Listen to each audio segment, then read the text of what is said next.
Hey there, right pros? Today I'm diving into the world of Azure Storage Services.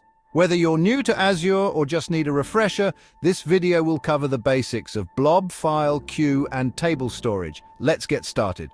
First up, Azure Blob Storage. Think of it like a massive container where you can store unstructured data like documents, images, and backups.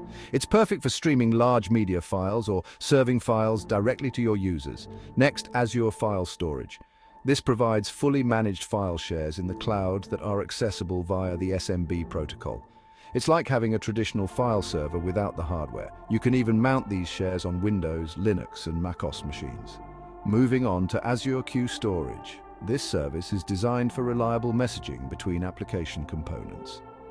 It's ideal for tasks like order processing and background jobs. Think of it as a way to decouple your application architecture. Finally, Azure Table Storage. This is a NoSQL key-value store for rapid development using massive semi-structured datasets. It's great for scenarios where you need fast access to large volumes of data without complex querying. Now let's talk about setting up Azure Blob Storage. First, log into your Azure portal. Go to Storage Accounts and click Create.